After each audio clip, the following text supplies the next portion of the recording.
Joining us live now is a global crisis and conflict management consultant and a former FBI hostage negotiator, Phil Andrew. Phil, good to see you. Thanks for your time this morning. So just how complicated and difficult is this negotiation regarding hostages?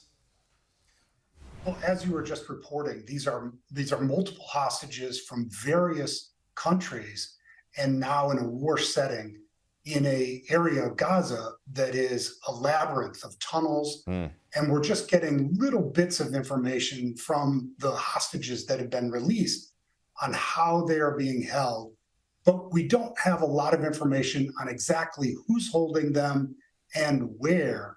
And that could vary a lot among each hostage.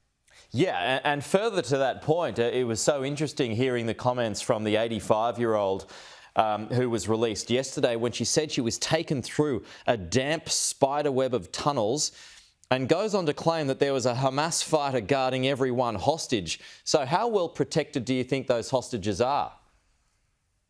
Well, what we've heard from her is that they're very well protected and secreted away in different locations. Her testimony was that there were at least 25 hostages being held in the same place, and that they were getting medical attention, and they were also caring for their hygiene and sanitary needs, which means that the hostage takers are prepared for a very long timeline in terms of any engagement or potential release of these people. Yeah, and on that, the hostages are, of course, high-value bargaining chips. So they're worthless to Hamas if they're dead, right? How safe are those hostages? Well, that much is I think, a positive indicator that, one, we've seen a few hostages released. Two, that the indication from those hostages is that other hostages are being cared for well. And as you rightly point out, that the health and well-being of the hostages actually elevates their value in any kind of further discussion.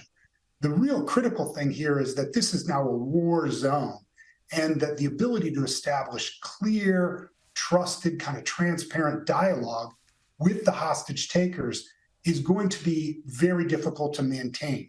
So we're relying on third parties like Qatar or the Red Cross and other intermediaries that might be actually in engagement with the Hamas or other hostage takers. There had been some talk too that a group of them might be released, up to 50 being released at some point. I mean, do you see that happening? I mean, that's giving up a fair bit, isn't it, on their part? Well, let's remember that the dynamics have changed. You know, since this bloody, violent, tragic terrorist attack, those images are still floating around. So if Hamas wants to change the narrative, or these hostage takers to, the world sympathies are with these hostages.